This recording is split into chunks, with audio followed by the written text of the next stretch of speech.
ಎಲ್ಲರಿಗೂ ಕೂಡ ನಮಸ್ಕಾರ ಮಕ್ಕಳೇ. ಲಾಸ್ಟ್ ಕ್ಲಾಸಲ್ಲಿ ನಾವು ಡಾಕ್ಟರ್ BC ರಾಮಚಂದ್ರ ಶರ್ಮರ ಎಂದಿಗೆ ಅಂತ ಹೇಳುವಂತಹ ಕವನವನ್ನು ನೋಡಿಕೊಂಡು ಬಂದಿದ್ದೇವೆ. ಅದರಲ್ಲಿ 4 ಭಾಗಗಳನ್ನು ಈವರೆಗೆ ನೋಡಿಕೊಂಡಿದ್ದೇವೆ. ಮುಂದಿನ ಭಾಗವನ್ನು ನಾವು ನೋಡಿಕೊಳ್ಳಲಿಕ್ಕೆ ಇದ್ದೇವೆ.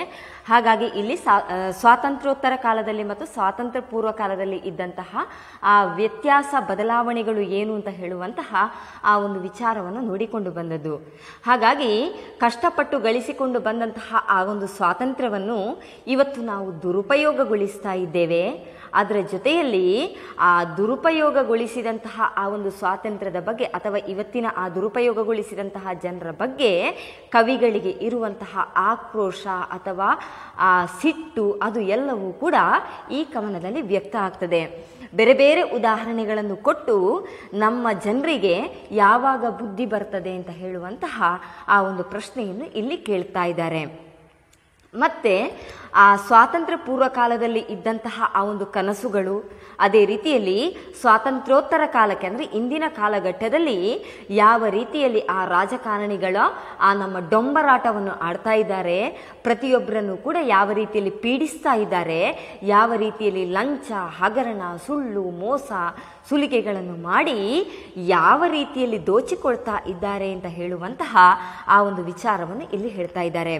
ಒಟ್ಟಿನಲ್ಲಿ ನಾವು ಹೇಳ್ತಾ ಇರುವಂಥದ್ದು ಅಥವಾ ಕವಿಗಳು ಇಲ್ಲಿ ಕಡಲುಗಳ್ಳರ ಕಾಟ ಕೊನೆಗೊಂಡರೇನಂತೆ ಒಡಲುಗಳ್ಳರು ಇನ್ನು ಇಲ್ಲೇ ಇಹರು ಅಂತ ಹೇಳ್ತಾರೆ. ಒಂದು ರೀತಿಯಲ್ಲಿ ನೋವು, ಅದೇ ರೀತಿಯಲ್ಲಿ ವಿಷಾದತೆಯನ್ನು ಹೇಳ್ತಾ ಇದ್ದಾರೆ. ಯಾಕೆಂತ ಹೇಳಿದರೆ ನಮ್ಮ ಜನರು ಯಾವ ರೀತಿಯಲ್ಲಿ ಕಷ್ಟಪಟ್ಟಿದ್ದಾರೆ, ನಮಗೆ ನಾಳೆ ಒಳ್ಳೆಯದಾಗ್ತದೆ ಅಂತ ಹೇಳುವಂತಹ ಭರವಸೆಯನ್ನು ಇಟ್ಟುಕೊಂಡು ನಮ್ಮ ಜನರು ಯಾವ ರೀತಿಯಲ್ಲಿ ಆ ಸ್ವಾತಂತ್ರ್ಯ ಲಭಿಸಬೇಕು ಅಂತ ಹೇಳಿ ಹೋರಾಟ ಮಾಡಿದ್ರೋ ಅದು ಎಲ್ಲವೂ ಕೂಡ ಒಂದು ಕ್ಷಣದಲ್ಲಿ ನೆಲಸಮ ಆಯಿತು ಅಂತ ಹೇಳುವಂತಹ ಆ ಒಂದು ನೋವನ್ನು ಹೇಳಿಕೊಳ್ತಾ ಇದ್ದಾರೆ. ಮತ್ತೆ ಅದನ್ನೇ ಹೇಳ್ತಾ ಇದ್ದಾರೆ, ಸುಸ್ಥಿರವು ಎನ್ನುವಂಥ ಭವನಗಳನ್ನು ನಿರ್ಮಿಸುವ ಕ್ರೂರ ಜನ ತೂಗಲೆಂದೇ ಬಂದು ಕೂಸ ಕೊರಳನೆ ಹಿಸುಕಲು ಎಳಸುತಿಹರು ಅಂತ ಹೇಳ್ತಾರೆ. ಆ ಮಗುವನ್ನು, ಆ ಭಾರತ ಅಂತ ಹೇಳುವಂತಹ ಶಿಶು, ಆ ಚಿಕ್ಕ ಪುಟ್ಟ ಮಗು, ಏನೂ ಅರಿಯದಂತಹ ಮುಗ್ಧ ಮಗು, ಆ ಮಗುವನ್ನು ಕೊರಳನ್ನೇ ಹಿಡ್ಕೊಂಡು ಹಿಸುಕುವಂತಹ ಪ್ರಯತ್ನವನ್ನು ಮಾಡುವಂಥದ್ದು. ಒಟ್ಟಿನಲ್ಲಿ ಏನೂ ಗೊತ್ತಿಲ್ಲದೆ ಆ ಮುಗ್ಧತೆಯನ್ನು ಅನುಭವಿಸುವಂತಹ ಅಥವಾ ಪ್ರದರ್ಶಿಸುವಂತಹ ಆ ಭಾರತಕ್ಕೆ ಈ ರೀತಿಯ ಅನ್ಯಾಯ ಮಾಡುವಂಥದ್ದು, ಅನ್ಯಾಯ ಆಗಿರುವಂಥದ್ದು ಸರಿಯಾ ಅಂತ ಹೇಳುವಂತಹ ಆ ಒಂದು ಪ್ರಶ್ನೆಯನ್ನು ಇಲ್ಲಿ ಕೇಳ್ತಾ ಇದ್ದಾರೆ. ಸುಡುಗಾಡ ನಡುವಲ್ಲಿ ಸುಖದ ಸುಪ್ಪತ್ತಿಗೆಯ ಹಾಸಿ ಮಲಗುವ ಜನರು ನಾಡೊಳಿಹರು ಅಂತ ಹೇಳ್ತಾರೆ. ಹಾಗಾಗಿ ಇವತ್ತಿನ ಜನ ಇನ್ನೊಬ್ಬರ ನೋವುಗಳನ್ನು, ದುಃಖಗಳನ್ನು, ಆ ರೀತಿಯ ಸಂಕಷ್ಟಗಳನ್ನು ಗಮನಿಸಿಕೊಳ್ಳುವವರು ಯಾರೂ ಇಲ್ಲ. ಎಲ್ಲರೂ ಕೂಡ ನನಗೆ ಶ್ರೀಮಂತಿಕೆ ಬರಬೇಕು, ನನಗೆ ಸಂಪತ್ತು ಬರಬೇಕು, ನಾನು ಒಳ್ಳೆಯವನಾಗಬೇಕು, ಎಲ್ಲರೂ ಕೂಡ ನನ್ನನ್ನು ಗೌರವಿಸಬೇಕು, ನಾನು ಎಲ್ಲರ ಎದುರಿನಲ್ಲಿ ಗುರುತಿಸಲ್ಪಡುವವನು ಆಗಿರಬೇಕು ಅಂತ ಹೇಳಿಕೊಂಡು ಭಾವಿಸುವಂಥ ಜನರೇ ನಮ್ಮ ಈ ಸಮಾಜದಲ್ಲಿ ಈಗ ಹೆಚ್ಚಿರುವಂಥದ್ದು. ಆದರೆ ಒಂದು ವಿಚಾರವನ್ನು ನಾವು ಗಮನಿಸಿಕೊಳ್ಬೇಕು, ಆ ಪ್ರತಿಯೊಬ್ಬ ಪ್ರಜೆಯು ಅಂದರೆ ಭಾರತದ ಪ್ರತಿಯೊಬ್ಬ ವ್ಯಕ್ತಿಯೂ ಕೂಡ ಆ ಸ್ವಾತಂತ್ರ್ಯಕ್ಕೆ ಬೇಕಾಗಿ ಯಾವ ರೀತಿಯಲ್ಲಿ ಹೋರಾಟವನ್ನು ಮಾಡಿದ್ರೋ ಅದನ್ನು ನಾವು ಮರೆಯುವುದಕ್ಕೆ ಖಂಡಿತ ಸಾಧ್ಯ ಇಲ್ಲ, ಮರೆಯಲೂಬಾರದು ಅಂತ ಹೇಳ್ತಾರೆ. ಆ ಒಂದು ನೋವು ಅವರಲ್ಲಿ ತೀವ್ರವಾಗಿರುವುದನ್ನು ನಾವು ಇಲ್ಲಿ ಕಾಣ್ತೇವೆ. ಒಟ್ಟಿನಲ್ಲಿ ಎಲ್ಲ ವಿಚಾರಗಳು ಕೂಡ ಆ ಸ್ವಾತಂತ್ರ್ಯ ಪೂರ್ವ ಕಾಲದಲ್ಲಿ ಇದ್ದಂತಹ ಆ ಒಂದು ಕನಸುಗಳು ಏನಿತ್ತೋ ಅದು ಸ್ವಾತಂತ್ರ್ಯೋತ್ತರ ಕಾಲಕ್ಕೆ ಆಗಬೇಕಿದ್ರೆ ಅದು ನನಸಾಗಬೇಕಿತ್ತು. ಆದರೆ ಅದು ಯಾವುದೂ ಕೂಡ ಆಗಲಿಲ್ಲ. ಆ ಒಂದು ಆಕ್ರೋಶ ಇವರ ಈ ಕವನಗಳ ಅಕ್ಷರಗಳ ರೂಪದಲ್ಲಿ ಬರ್ತದೆ. ನೆಕ್ಸ್ಟ್ ಟೆಕ್ಸ್ಟ್ ಪುಸ್ತಕ ನೋಡಿಕೊಳ್ಳಿ. 5ನೇ ಭಾಗಕ್ಕೆ ಹೋಗುವ. ನಾವು ಕವನ ಓದ್ತೇನೆ. ನಾನು ನಿನ್ನೆ ಲಾಸ್ಟ್ ಕ್ಲಾಸಲ್ಲಿ ನಾನು ಓದಿದ್ದೇನೆ ಅದನ್ನು.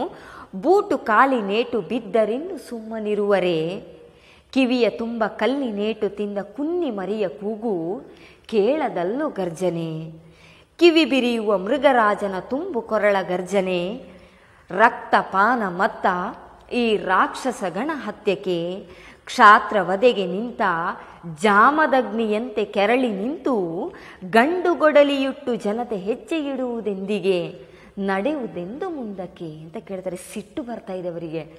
ಇಷ್ಟೆಲ್ಲ ಒಳ್ಳೆ ಕೆಲಸಗಳನ್ನು ಮಾಡಿದ್ದೇವೆ, ಇಷ್ಟೆಲ್ಲ ವಿಚಾರಗಳನ್ನು ಮಾಡಿದ್ದೇವೆ, ಆದರೆ ಇವತ್ತಿನ ಜನ ಯಾಕೆ ಬೇಕಾಗಿ ಆ ಸ್ವಾತಂತ್ರ್ಯವನ್ನು ಉಳಿಸಿಕೊಳ್ಳುವಂತಹ ಆ ಒಂದು ಏನು ಅವರಿಗೆ ಸ್ವಾತಂತ್ರ್ಯದ ಮೇಲೆ ಇರುವಂತಹ ಅಭಿಮಾನ ಅದು ಉಕ್ಕೇರ್ತಾ ಇಲ್ಲ ಅಂತ ಹೇಳುವಂತಹ ಆ ಒಂದು ವಿಷಾದತೆ, ಆಕ್ರೋಶ, ನೋವು, ಸಿಟ್ಟು ಎಲ್ಲವನ್ನು ಕೂಡ ಈ ಒಂದು ಪ್ಯಾರಾಗ್ರಾಫಲ್ಲಿ ಹೇಳಿಕೊಡ್ತಾ ಇದ್ದಾರೆ. ಯಾಕೆಂತ ಹೇಳಿದರೆ, ಆ ಬ್ರಿಟಿಷರು ಇಲ್ಲಿಗೆ ಬರಬೇಕಿದ್ರೆ, ನಾವು ಯಾವ ರೀತಿಯಲ್ಲಿ ಅಥವಾ ಅವರ ಆಳ್ವಿಕೆಯನ್ನು ಮಾಡಬೇಕಿದ್ರೆ ಒಮ್ಮೆ ಅವರನ್ನು ಇಲ್ಲಿಂದ ಹೊಡೆದು ಓಡಿಸಬೇಕು ಅಂತ ಹೇಳಿಕೊಂಡು ಯಾವುದೆಲ್ಲ ಪ್ರಯತ್ನವನ್ನು ಮಾಡಿದ್ರೋ, ಹಿಂಸೆ, ಅಹಿಂಸೆ, ಸತ್ಯಾಗ್ರಹ, ಈ ರೀತಿಯಲ್ಲಿ ಎಲ್ಲ ಮಾರ್ಗಗಳನ್ನು ಕೂಡ ಪ್ರಯೋಗ ಮಾಡಿ ಆಯಿತು. ಕೊನೆಗಳಿಗೆಯಲ್ಲಿ ಅವರು ಯಾವುದಕ್ಕೂ ಕೂಡ ಜಪ್ಪಯ್ಯ ಅಂತ ಹೇಳಿದ ಕೂಡ ಜಗ್ಗುವುದಿಲ್ಲ ಅಂತ ಹೇಳುವಾಗ, ಕೊನೆಗಳಿಗೆಯಲ್ಲಿ ನಾವು ಏನು ಮಾಡಿದ್ದೇವೆ? ನಮ್ಮ ರಕ್ತವನ್ನು ಕೊಟ್ಟಿದ್ದೇವೆ, ನಮ್ಮ ಶರೀರವನ್ನು, ನಮ್ಮ ಆ ಒಂದು ಕೊರಳನ್ನು ಆ ನೇಣಿಗೆ ಒಡ್ಡಿದ್ದೇವೆ. ಈ ಎಲ್ಲ ವಿಚಾರಗಳನ್ನು ನೆನಪು ಮಾಡಿಕೊಳ್ಳಿ. ಆದರೆ ಇಲ್ಲಿ ಹೇಳ್ತಾ ಇರುವಂಥದ್ದು, ಬೂಟು ಕಾಲಿ ನೇಟು ಬಿದ್ದರಿನ್ನು ಸುಮ್ಮನಿರುವರೆ. ನಮ್ಮ ರಾಜಕಾರಣಿಗಳಿಗೆ ಚಪ್ಪಲಿಯಲ್ಲಿ ಪೆಟ್ಟು ತಿಂದರೂ ಕೂಡ ಅವರಿಗೆ ಮರ್ಯಾದೆ ಇಲ್ಲಂತೆ. ಆದರೂ ಕೂಡ ಸುಮ್ಮನಿದ್ದಾರಲ್ವ, ಮರ್ಯಾದೆ ಇಲ್ವ ಅವರಿಗೆ? ನಾವು ಇಷ್ಟೆಲ್ಲ ಹೀಯಾಳಿಕೆ ಮಾಡ್ತೇವೆ, ಏನೆಲ್ಲ ಹೇಳ್ತೇವೆ, ಆದರೆ ಇಷ್ಟು ಹೇಳಿದರೂ ಕೂಡ ಬೂಟು ಕಾಲು ನೇಟು ಬಿದ್ದರಿನ್ನು ಸುಮ್ಮನಿರುವರೆ. ಎಂಥ ಮರ್ಯಾದೆ ಇಲ್ಲದು ಮರೆಯ ನಿನಗಷ್ಟು ಕೂಡ ಅಲ್ವಾ?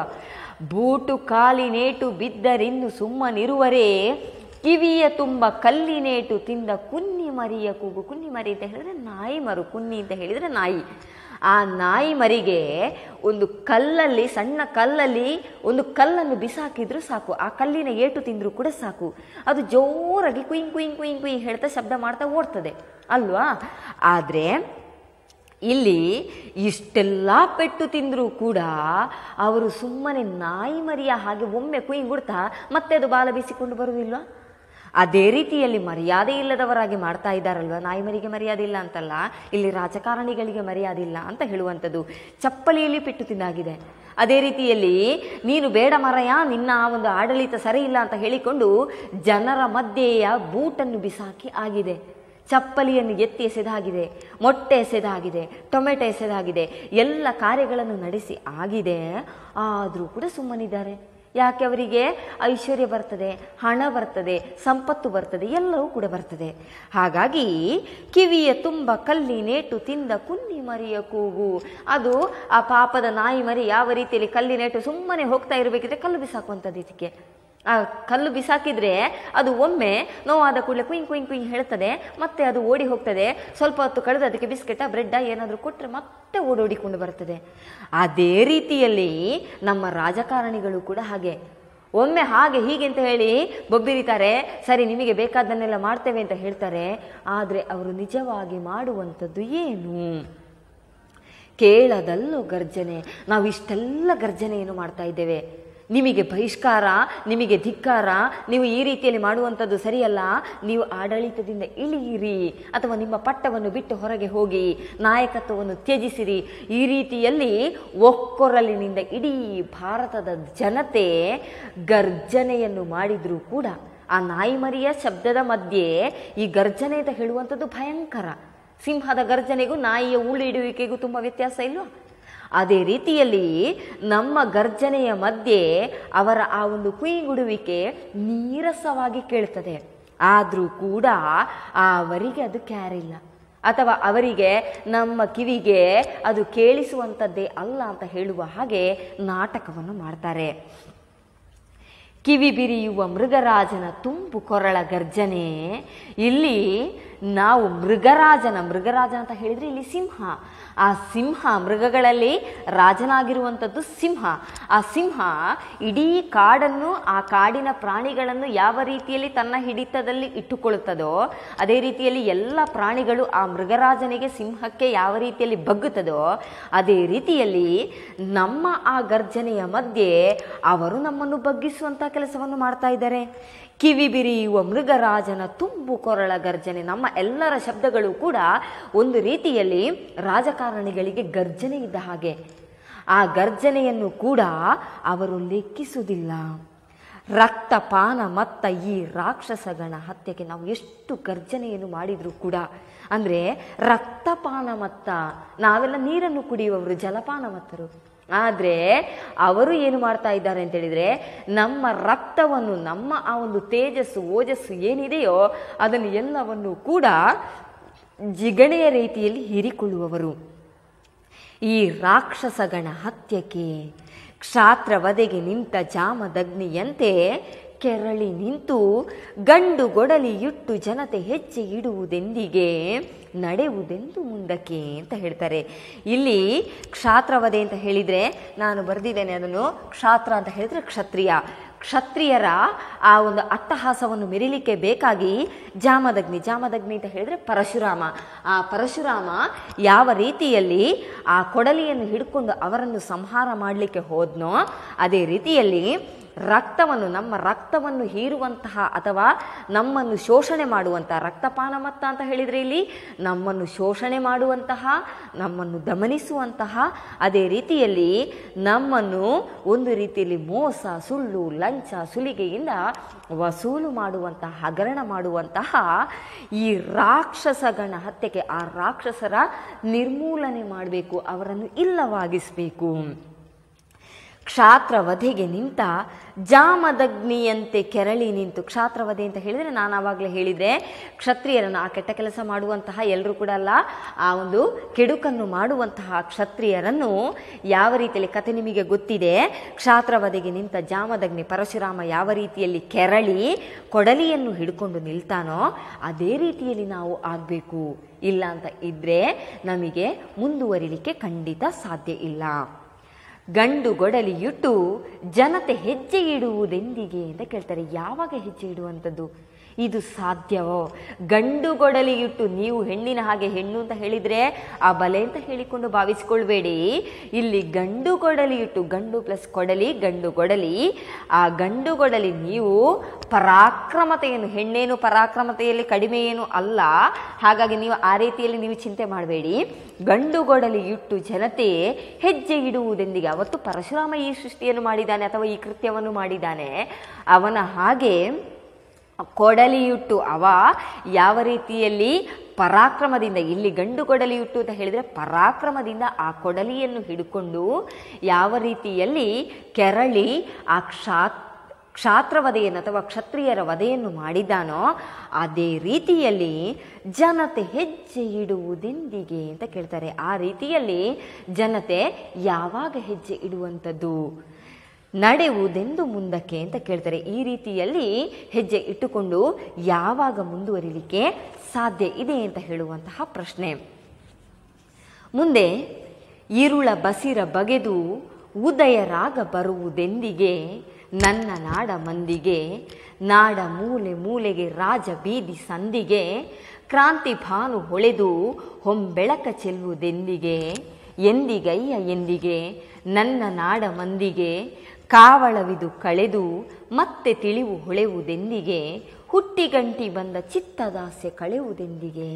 ಯಾವಾಗ ಈ ಒಂದು ಚಿತ್ತದಾಸೆ ಅಂತ ಹೇಳಿದರೆ ಭ್ರಮನಿರಸನ, ಅಥವಾ ನಾವು ಇವತ್ತು ಕೂಡ ಆ ಹಿಂದಿನ ಕಾಲದ ಆ ಒಂದು ಜೋಕಾಲಿಯಲ್ಲಿಯೇ ತೂಗಾಡ್ತಾ ಇದ್ದೇವೆ. ಅಪ್ಪನೆಟ ಆಲದ ಮರದಲ್ಲೇ ನಾವು ತೂಗಾಡ್ತಾ ಇದ್ದೇವೆ. ಅಲ್ಲಿಂದ ಚಿತ್ತದಾಸೆ, ಮನಸ್ಸಿನ ಆ ದಾಸ್ಯತನ ಅಥವಾ ಆ ಒಂದು ಕನಸಿನಿಂದ ನಾವು ಎಚ್ಚೆತ್ತುಕೊಳ್ಳುವಂಥದ್ದು ಯಾವಾಗ ಅಂತ ಹೇಳ್ತಾರೆ.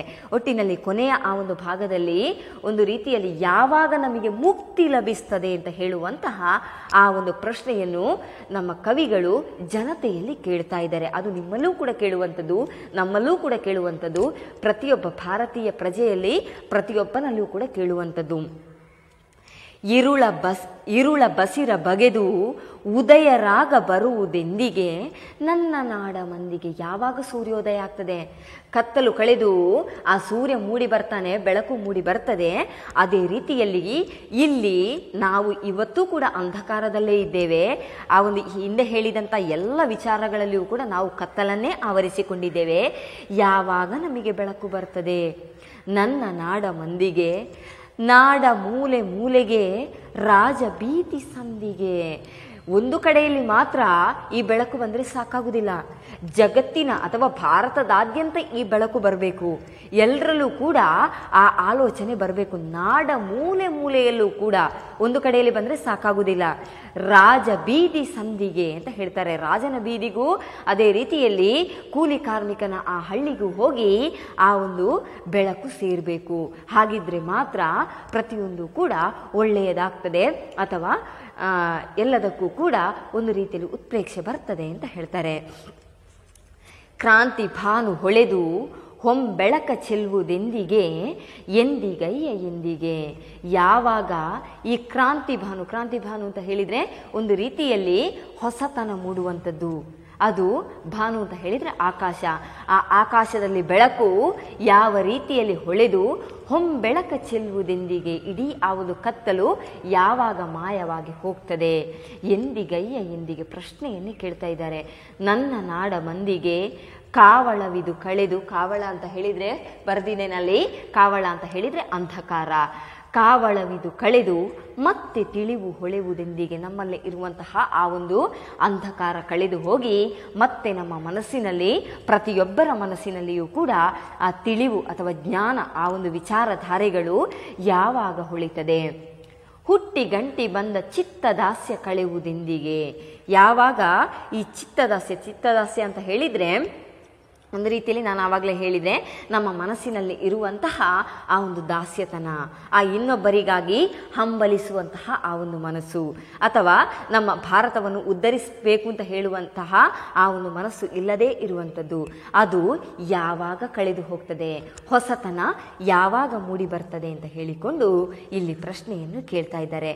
ಒಟ್ಟಿನಲ್ಲಿ ಇಡೀ ಕವನದಲ್ಲಿ ನಮ್ಮ ಜನರ ದಾಸ್ಯ ಮನೋಭಾವವನ್ನು ವಿಡಂಬಿಸ್ತಾ ಗತವೈಭವದ ಬಗ್ಗೆ ಇರುವಂತಹ ಅಥವಾ ಆ ಗತವೈಭವದ ಆ ಒಂದು ಶ್ರೀಮಂತಿಕೆಯನ್ನು ನೆನಪಿಸಿಕೊಳ್ತಾ ವರ್ತಮಾನದ ವಾಸ್ತವಗಳನ್ನು ಮರಿತಾ ಇರುವಂತಹ ಆ ಒಂದು ಜನರ ಬಗ್ಗೆ ಒಂದು ರೀತಿಯ ವಿಡಂಬನೆ ಈ ಕವನದಲ್ಲಿ ಎದ್ದು ಕಾಣ್ತದೆ. ಯಾಕೆಂತ ಹೇಳಿದರೆ ನಮ್ಮ ಆ ಒಂದು ಸ್ವಾರ್ಥ, ನಮ್ಮ ಆ ಒಂದು ದುರಾಸೆ, ಅದನ್ನೆಲ್ಲವನ್ನು ಕೂಡ ಇಟ್ಟುಕೊಳ್ತಾ ನಾವು ಇತರರನ್ನು ಶೋಷಣೆ ಮಾಡ್ತಾ ಇದ್ದೇವೆ. ಅದು ಒಂದು ರೀತಿಯಲ್ಲಿ ಹೊರಗಿನ ಶಕ್ತಿಗಳಿಂದ ನಮ್ಮ ನಾಡು ಮುಕ್ತವಾಗಿದ್ದರೂ ಕೂಡ ಇವತ್ತು ಒಳಗಿನ ಶಕ್ತಿಗಳಿಂದ ನಮ್ಮ ನಾಡು ಕೆಡುಕನ್ನು ಅನುಭವಿಸಿಕೊಳ್ತಾ ಇದೆ. ಅದೇ ರೀತಿಯಲ್ಲಿ ಸ್ವಾರ್ಥಿಗಳ ಕೈಗೆ ಸಿಲುಕಿದಂತಹ ನಮ್ಮ ಭಾರತದ ಆ ಒಂದು ಚಿತ್ರಣ ಇವಾಗ ಒಂದು ರೀತಿಯಲ್ಲಿ ಕೆಡುಕಿನ ಹಂತಕ್ಕೆ ಹೋಗ್ತಾ ಇದೆ. ಅದನ್ನು ಉದ್ಧರಿಸಬೇಕಾದಂತಹ ಕೆಲಸವನ್ನು ಮಾಡಬೇಕಾದವರು ನಾವು ಅಂತ ಹೇಳುವಂತಹ ಆ ಒಂದು ವಿಚಾರವನ್ನು ಹೇಳ್ತಾ ಇದ್ದಾರೆ. ಒಟ್ಟಿನಲ್ಲಿ ಈ ಕವನವನ್ನು ಓದಿ ಆದರೂ ನೀವು ನಿಮ್ಮ ವಿಚಾರಧಾರೆಗಳನ್ನು ಬದಲಿಸಿಕೊಳ್ಬೇಕು. ಸ್ವಾತಂತ್ರ್ಯ ಪೂರ್ವ ಕಾಲದಲ್ಲಿ ಇದ್ದಂತಹ ಅಥವಾ ಸ್ವಾತಂತ್ರ್ಯ ಸಿಗುವುದಕ್ಕೆ ಮೊದಲು ಇದ್ದಂತಹ ಭಾವನೆಗಳು ಏನು, ಅಥವಾ ನಮ್ಮ ಕನಸುಗಳು ಏನಾಗಿತ್ತು, ಆ ಕನಸುಗಳ ಎಲ್ಲವನ್ನು ಕೂಡ ನನಸಾಗಿಸುವಂತಹ ಪ್ರಯತ್ನವನ್ನು ಮಾಡಬೇಕಾಗಿರುವವರು ನಾವು ನೀವುಗಳು. ಹಾಗಾಗಿ ನಮ್ಮ ಸ್ವಾತಂತ್ರ್ಯೋತ್ತರ ಕಾಲಘಟ್ಟದಲ್ಲಿ, ಇಂದಿನ ಈ ಕಾಲಘಟ್ಟದಲ್ಲಿ ನಾಳೆ ಇಂದಿನ ಪ್ರಜೆಗಳೇ ಇಂದಿನ ಮಕ್ಕಳೇ ಮುಂದಿನ ಜನಾಂಗ ಅಂತ ಹೇಳ್ತೇವಲ್ಲ, ಅದೇ ರೀತಿಯಲ್ಲಿ ನಾಳೆ ನೀವು ಒಂದು ರಾಜಕಾರಣಿಗಳಾಗಿರ್ಬೋದು ಅಥವಾ ಬೇರೆ ಯಾವುದೋ ಉನ್ನತ ಅಧಿಕಾರವನ್ನು ಹೊಂದುವವರಾಗಿರ್ಬೋದು, ನಿಮಗೆ ಮಾತ್ರ ಅಲ್ಲ, ನಿಮ್ಮ ಆ ಒಂದು ಭಾರತಕ್ಕೆ, ನಿಮ್ಮ ನಾಡಿಗೆ, ನಿಮ್ಮ ಹೆತ್ತವರಿಗೆ, ನಿಮ್ಮ ಸಮಾಜಕ್ಕೆ ಬೇಕಾಗಿ ಒಳ್ಳೆಯ ಒಂದು ಕಾಣಿಕೆಯನ್ನು ಕೊಡುವಂತಹ ಆ ಒಂದು ಪ್ರಯತ್ನವನ್ನು ಮಾಡಿ. ಇಲ್ಲಿ ಕವಿಗಳು ನಮಗೆ ಎಂದಿಗೆ ಯಾವಾಗ ಉದ್ಧಾರ ಆಗ್ತದೆ ನಮ್ಮ ಭಾರತ ಅಥವಾ ನಮ್ಮ ಸಮಾಜ ಯಾವಾಗ ಒಳ್ಳೆಯದ ಆಗ್ತದೆ ಅಂತ ಹೇಳುವಂತಹ ಆ ಒಂದು ಪ್ರಶ್ನೆಗೆ ಉತ್ತರವನ್ನು ಕಂಡು ಹುಡುಕುವಂತಹ ಪ್ರಯತ್ನವನ್ನು ನೀವು ಮಾಡಬೇಕು. ಉತ್ತರವನ್ನು ಕಂಡು ಹುಡುಕುವಂಥದ್ದು ಮಾತ್ರ ಅಲ್ಲ, ನಿಜವಾಗಿಯೂ ನಮ್ಮ ಸಮಾಜಕ್ಕೆ ಆಗಬೇಕಾಗಿರುವಂತಹ ಒಳ್ಳೆಯ ವಿಚಾರಧಾರೆಗಳನ್ನು ನಮ್ಮ ಕೈಯಿಂದ ಆಗುವಷ್ಟು ದೊಡ್ಡ ಮಟ್ಟಕ್ಕೆ ಸಾಧ್ಯ ಆಗದಿದ್ದರೂ ಕೂಡ ಚಿಕ್ಕ ಮಟ್ಟದಲ್ಲಿ ಅಳಿಲ ಸೇವೆಯನ್ನಾದರೂ ಮಾಡಿ ನಾವು ಈ ಭೂಮಿಯಲ್ಲಿ ಹುಟ್ಟಿರುವುದಕ್ಕೆ ಇರುವಂತಹ ಆ ಒಂದು ಸಾರ್ಥಕತೆಯನ್ನು ಮಾಡಬೇಕಾಗಿರುವಂಥದ್ದು ನಮ್ಮ ಆದ್ಯ ಕರ್ತವ್ಯ. ಯಾಕೆಂತ ಹೇಳಿದರೆ ನಾವು ಇವತ್ತು ಸುಸ್ಥಿತಿಯಲ್ಲಿ ಭದ್ರವಾಗಿ ನಮ್ಮ ನಾಲ್ಕು ಗೋಡೆಗಳ ಮಧ್ಯದಲ್ಲಿ ಅಥವಾ ಇವತ್ತು ಈ ರೀತಿಯಲ್ಲಿ ಇದ್ದೇವೆ ಅಂತ ಹೇಳಿದರೆ ಅದಕ್ಕೆ ಎಷ್ಟೋ ಜನರ ಆ ಒಂದು ಕೆಲಸ ಕಾರ್ಯಗಳು, ಬೆಂಬಲಗಳು ನಮ್ಮಲ್ಲಿ ಇವೆ ಅಥವಾ ನಮಗೆ ಇವೆ ಅಂತ ಹೇಳುವಂತಹ ವಿಚಾರವನ್ನು ನೆನಪಿಸಿಕೊಳ್ತಾ, ಎಂದಿಗೆ ಅಂತ ಹೇಳುವಂತಹ ಕವನದ ಒಟ್ಟು ಆಶಯ ಏನಿದೆಯೋ ಅದನ್ನು ಅರ್ಥ ಮಾಡಿಕೊಂಡು ನಿಮ್ಮ ಜೀವನದಲ್ಲೂ ಕೂಡ ಅಳವಡಿಸಿಕೊಳ್ಳಿ. ಆ ಜೀವನದಲ್ಲಿ ಅಳವಡಿಸಿಕೊಳ್ಳುವಂಥದ್ದು ಮಾತ್ರ ಅಲ್ಲ, ಜೊತೆಗೆ ನಮ್ಮ ಸಮಾಜಕ್ಕೆ, ನಮ್ಮ ದೇಶಕ್ಕೆ ನಿಮ್ಮಿಂದ ಆಗುವಂತಹ ಆ ಒಂದು ಚಿಕ್ಕ ಪುಟ್ಟ ಕಾಣಿಕೆಯನ್ನು ಕೊಟ್ಟು ಬಿಡಿ ಅಂತ ಹೇಳ್ತಾ ಈ ಒಂದು ಕವನವನ್ನು ಇಲ್ಲಿಗೆ ಮುಗಿಸುವ. ಮುಂದಿನ ತರಗತಿಯಲ್ಲಿ ಬೇರೆ ಕವನದ ಜೊತೆಯಲ್ಲಿ ನಾವು ಭೇಟಿಯಾಗುವ ಅಂತ ಹೇಳ್ತಾ ಇವತ್ತಿನ ತರಗತಿಯನ್ನು ನಾನು ಮುಗಿಸ್ತೇನೆ. ಎಲ್ರಿಗೂ ಕೂಡ ವಂದನೆಗಳು.